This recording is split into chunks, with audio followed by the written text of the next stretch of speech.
Coup de théâtre dans le monde de l'audiovisuel américain. Netflix renonce à racheter Warner Bros. Discovery. Paramount Skydance a donc le champ libre pour créer un empire du cinéma et de la télévision avec dans son escarcelle la chaîne d'information CNN. Et qui est à la tête de Paramount? Eh bien, un milliardaire proche de Donald Trump. Jules Lalanne-Larieux nous en dit plus. Le studio Warner, à l'origine des films Harry Potter ou encore de la trilogie Batman, ne sera finalement pas racheté par Netflix. Le géant du streaming mondial a annoncé ce jeudi son retrait des négociations. Depuis plus de 5 mois, il se livrait avec le studio Paramount une bataille sans merci à coups de milliards de dollars.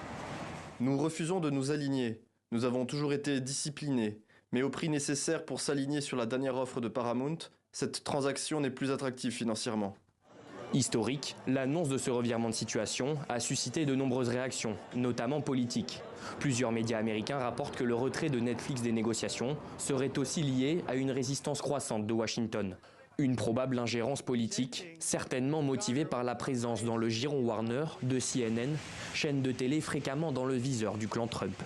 Free Press, une organisation de défense des droits civiques, dénonce un accord antidémocratique.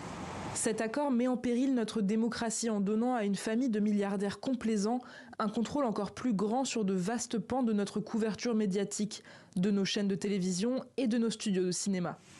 À la tête de Paramount, en effet, David Ellison, fils de Larry Ellison. Fondateur de Oracle et multimilliardaire, il est un proche de Donald Trump et aurait, selon le Los Angeles Times, profité de ses étroits liens avec la Maison-Blanche pour appuyer l'offre de Paramount. Cependant, l'accord n'est pas encore définitivement approuvé. Les autorités de régulation américaines et européennes doivent encore se pencher sur le sujet, alors que plusieurs élus démocrates, à l'image de la sénatrice Elizabeth Warren, appellent à l'abandon de l'opération.